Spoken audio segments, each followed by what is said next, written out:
Hey you folks, Quill18 here, and welcome to another episode in our Guide to Kerbal Space Program for complete beginners. Now, at the end of the last episode, we came back from a flyby of the moon, and there were no incidents whatsoever. Everything went perfectly fine. Shut up. And I said that at the next video would cover landing on either the moon or Minmus. Well, that is semi-true, because there's actually a bunch of small topics that we need to address, some things we want to learn before we go ahead and do one of those landings, either on the moon or Minmus. And in fact, it's going to be Minmus because Minmus is much, much easier to land on, mostly because it has much less gravity. That makes it a lot easier for you to negotiate the descent. It also means that you need a lot less fuel to take off. Even though Minmus is further away from Kerbal than the moon is, you'll need less total fuel. But that's going to wait because we want to talk about a few important concepts that's going to help us get there in one piece and not get lost in the big black void that is space.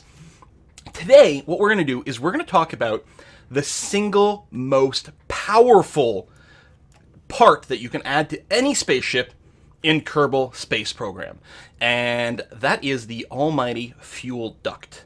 Let's go and give an example of why we need this super amazing part. Let's say, for the sake of argument, we had some sort of vessel that's just going to be a series of fuel tanks. Doop, doop, doop. Put one more doop right in there, and some sort of engine at the bottom, okay? We're not going to be flying this thing, which means I didn't even need to switch to the swivel, but it's a habit. Let's say we have built this spaceship, and this spaceship gets us just barely to orbit, okay? Probably, maybe it can, maybe it can't, I don't know. That's not important. Let's assume this spaceship can barely just make it to orbit. It gets there, but with nothing left in the tank. And you say, okay, we need to go a little bit more than that.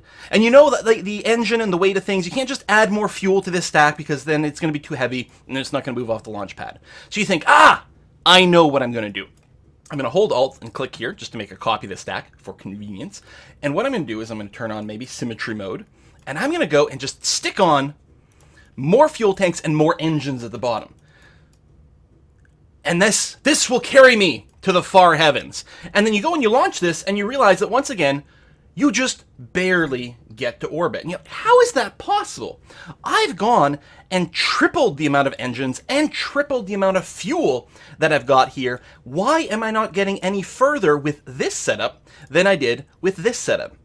Well, the thing to remember is that, ignoring the weight of the capsule, while you have gone and tripled the amount of fuel and thrust, you've also tripled the amount of weight. If there's 3 times as much stuff to move, then it's going to need 3 times as much stuff to move it. Therefore, we're just breaking even with this setup. And this is one of the things that is sort of counterintuitive at first. Once you explain it and you realize it, it's like, oh, this makes perfect sense. But at first, when you're playing Kerbal Space Program, you just think, well, if I just put 3 times as much stuff on this, I'll go 3 times as far. And it turns out that's not the case, because each one of these stacks is effectively just carrying itself. What you're really doing here is you're just building 3 separate spaceships with exactly the same amount of power. It just so happens that you're gluing them together, but so that they're traveling in the same way, in the same direction at the same time. But really what this is 3 separate spaceships, and each one of them can only go so far, and gluing them together doesn't change how far you go in the end. It's just like if you had 3 cars, and on a tank of gas, they could go 100 kilometers, and then you glued the 3 of them side by side. Well, the 3 of them would still just go 100 kilometer, because while they have 3 times the engines, they have 3 times the weight, so they're not going to go any further. They're also not going to go any faster either, because the thrust-to-weight ratio is the same. So that's one of the reasons, first of all, that we've gone ahead and done the multiple stacks like this, right? If we do this, and then we put in the stack decoupler down here, and we do this, what you're sort of building at this point, is 2 spaceships, but one is pushing the first one up, and then at some point this runs out, and you have a completely new spaceship with a full tank of gas. But at that point, by the time this engine lights, you're 30,000 meters up in the air, so you have a perfectly new spaceship, X amount of distance, which is cool. But there's a limit to how many things you can stack vertically for 2 reasons. 1, it gets kind of wobbly and very hard to control, and 2, you're still just limited to 1 engine at the bottom, and ultimately, there's going to reach a point where this first engine can't lift you off the launch pad anymore, so you can't go any further. So how do you scale up? How do you get a spaceship that can go further and further and further if you can't just glue more spaceships onto the side of your design? Well, that's where, let me just clear this out and leave, that's where the fuel duct comes in. So we're going to go and use some of our science to unlock a very powerful piece of technology. So in research and development over here, there's a technology called fuel systems, and it unlocks a few things. It unlocks an even bigger fuel tank. The FLT800 is twice as big as a T400, otherwise identical. It also unlocks some of these wider fuel tanks. These are, so all the parts we've been working with so far has a 1.25 meter diameter. These parts are all 2.5 meter diameter, so they're thicker around, but they're just new fuel tanks. We're going to start unlocking more and more parts that are thicker around like this, including bigger engines, that sort of thing. But these three fuel tanks are not relevant right now. The T800 is nice because it means we need to use fewer parts, but otherwise it's exactly the same as the T400. But this, the FTX2 External Fuel Duct, this thing is amazing. So we're going to go ahead and unlock this with 90 science, and we're going to go back into the vehicle assembly building. And as before, I'm going to start the same way. I'm going to drop a Mark 1 command pod on here.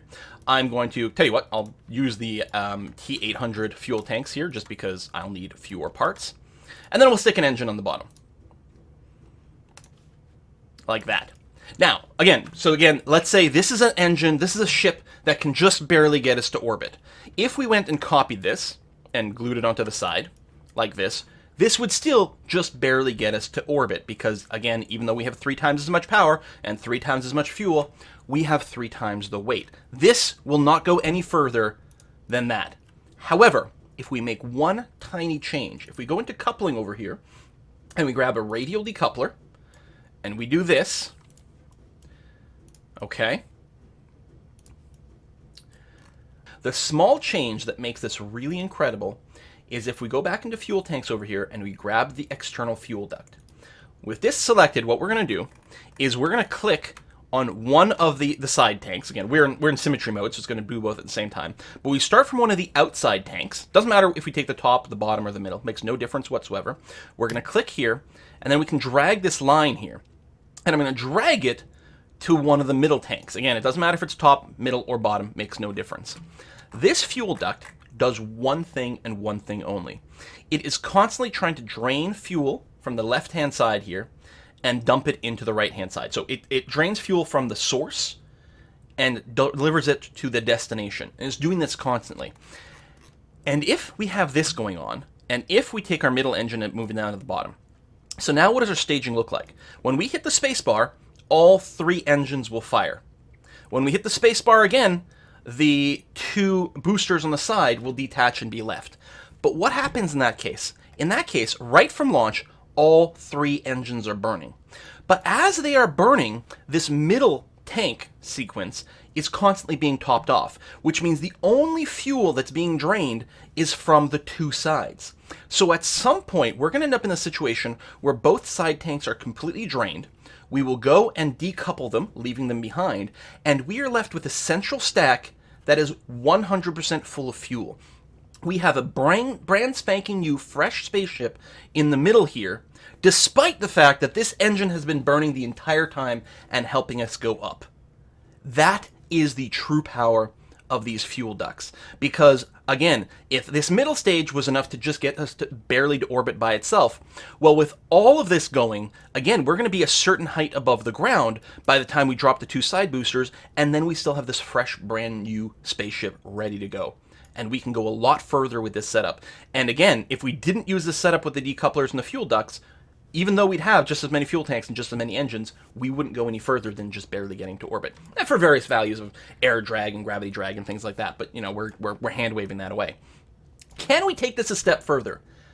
100% absolutely yes. And we'll enter the realm of something called Asparagus staging. So what I'm going to do is I'm going to build another stage here. So again, I'm going to take another decoupler. I'm going to stick it over here. It is important, by the way, when you do this, that your decouplers are near the top of these side boosters. The reason for that is When the decoupler fires, it actually fires with a certain amount of energy, so it's going to take the top and push it outwards. And if you are rising up through the atmosphere, the wind is blowing down, right? Which means it's going to hit this tank that's kind of off at an angle, and the wind, the air, is going to take that angle and use it to push the booster further away from your ship to safety.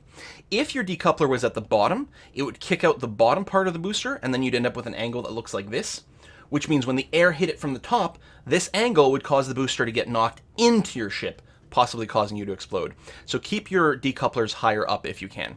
So now that we've got that decoupler here, right, we're starting another sequence over here. I'm once again going to put some amount of fuel. I haven't checked the numbers. I don't know if, this is a reasonable amount of fuel or not, but just for the sake of argument, we're going to go ahead and do that and put another engine at the bottom. And once again, we're going to use the fuel duct, because if we don't use the fuel duct, this is not helping us.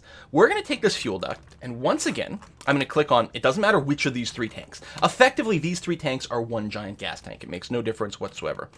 I'm going to click here, but instead of going to the middle as before, I'm actually going to go to this other outside tank. And then I'm going to just change the staging, because it's very important that all 5 engines burn at the same time. If one of your engines isn't burning, then it's just dead weight.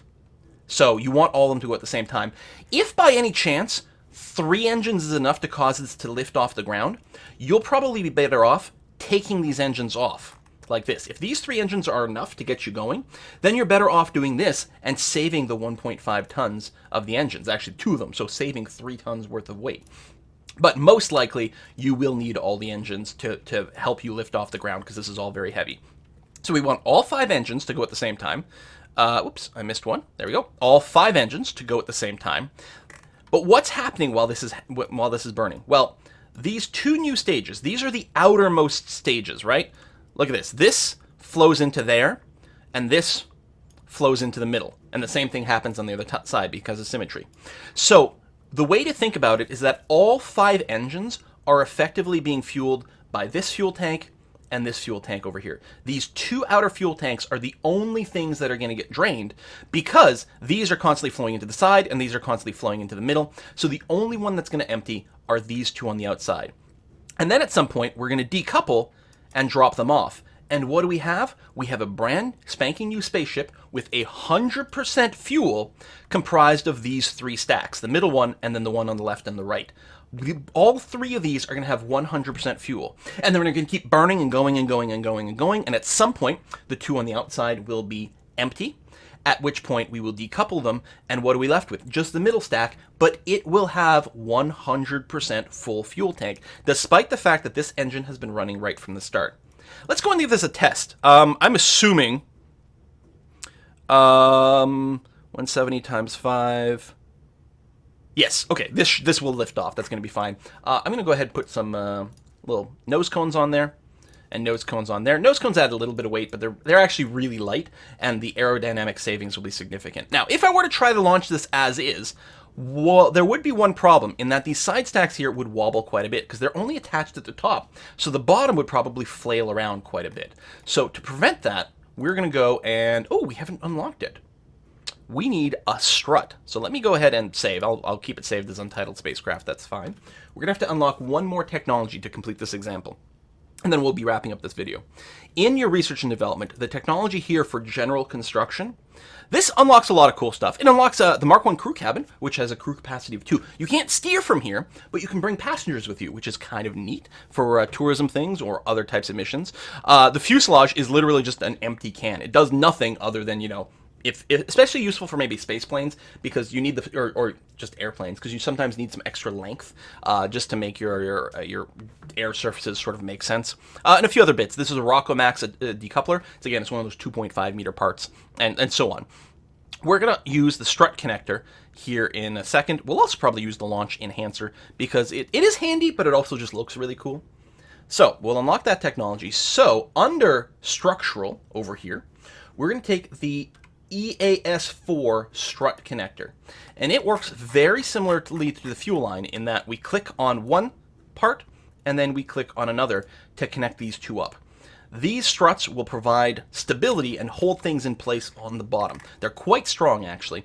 They're also smart enough that when we fire off this decoupler, this strut will automatically break away as well. We had, oh, I didn't have symmetry mode on. Hold on. So I'm going to grab this base off here. I'm going to turn on symmetry mode again. And then once again, attach you to the middle. There we go. You can see it, the same thing happened on the other side, which is great. And then I'll do the same thing from here to there. There we go. So all 4 of my fuel boosters are now attached to the bottom and at the top. So we're ready to give this a test. Let's see how this does. Oh, I still have the 30 part limit. We're going to go ahead and get rid of that because we will need a higher part limit to get to the moon/Minmus soon. I just realized the game's volume is off. Terribly sorry. That was maybe a little bit more boring. So I'm going to right click on the vehicle assembly building and I'm going to upgrade it. It's quite expensive to do this upgrade, but it's very important because we are dealing with a 30 part limit right now. By upgrading it, we're going to have a 255 part limit. That is a really huge amount. It'll take a long time before you hit that limit. You might hit that limit at some point, which is why if you were to right click again and upgrade it again, you could actually get unlimited number of parts. But 255 is going to hold us for a really, really long time. So let's go back in and confirm. There we go. Weight is good. Parts are good. Height is, everything is good. We're going to have a pilot in here, Jebediah. I'm going to revert after this. I'm just going to launch to give an example here. But let's go see what this looks like in action. Oh, I forgot to use the stability enhancers. Are we going to tip over on Launchpad? Could happen. No, we're okay. All right. That's fine. So we're going to turn on SAS. We're going to go to full throttle, and we're going to launch. So all 5 engines are burning. But if we look at, if I go over here to resources, and we click on, say, liquid fuel, you'll get a little meter showing you how much fuel is in every single one of your tanks. And you can see that only some of these fuel tanks are draining. It's actually only, there we go, this stack and this stack that are draining. It's a little bit messy, so I'm going to go and hide it. You can also right-click and see. So it's only this stack and this stack that is currently losing fuel. Everything else is at 100% because it's constantly being topped off by those fuel ducts. So at some point, these outer tanks will empty. I know it looks like all your fuel numbers are decreasing. That's because even the inner tanks here, which is one of these meters, or one of these engines, right? This engine here, there it goes, it's the bottom. It knows that it doesn't have a full capacity of fuel anymore because it's counting all of these tanks as its fuel tank. So it's going to go down. But as soon as these outer ones run out and we stage, you're going to see all these numbers go up. And this one here, they're actually all going to hit 100% again because that's their actual true condition. So it's about to happen here. Again, I should be steering, I should be doing whatever. But these are about to finish and I'm going to drop them. So we're 7,000 meters above the surface of the ground and we still have all of this fuel. Now, so those first 2 stages, they really don't get us very far because there's a lot of weight to move. But being 7 kilometers above the surface of Kerbal and having all this is a heck of a lot better than being at the launch pad and having this, especially since the first, like the lower you are, that's by far the hardest part. You don't actually have that much speed.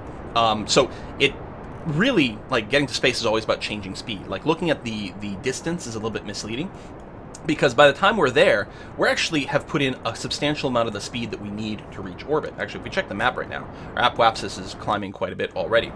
So the same thing's going to happen. And the other thing is we've left the thicker air behind, right? We use those 2 initial boosters to really just get out of a lot of the thicker air. Again, I should be turning here. Here, let's do a little token something or other.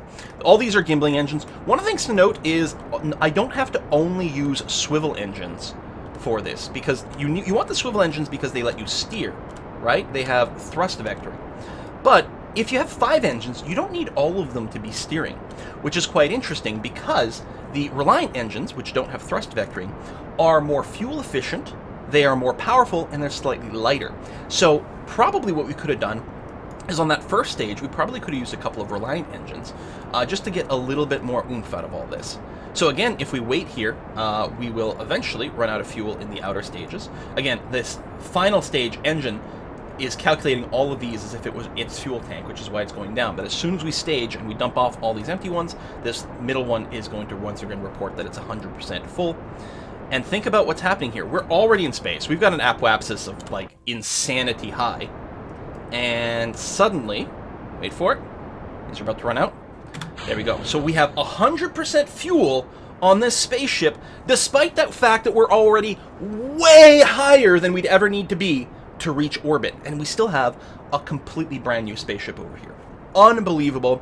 That kind of, the fuel duct usage and what's called asparagus staging, so called because it kind of looks, when you've got all the bits of your spaceship attack, kind of looks like a batch of asparagus, you know, a bundle of asparagus, because it's all these, you know, vertical rods over here all stuck together. Really lets you go quite far. Obviously, this particular ascent path is stupid. I'm not going anywhere. Just raising the apoapsis to ridiculous levels, but there it is. That was the demo. Clearly, that's very functional, and we're going to put that to use when we fly to Minmus, which is, I think next episode we might build our ship, and then the episode after that, we will have to learn about the patched conics from an upgraded tracking center, as well as maneuver nodes from the upgraded mission control. But now we have some extra information. We have the information that we need to design the ship that should hopefully go to Minmus. Thanks for watching, folks. See you next time.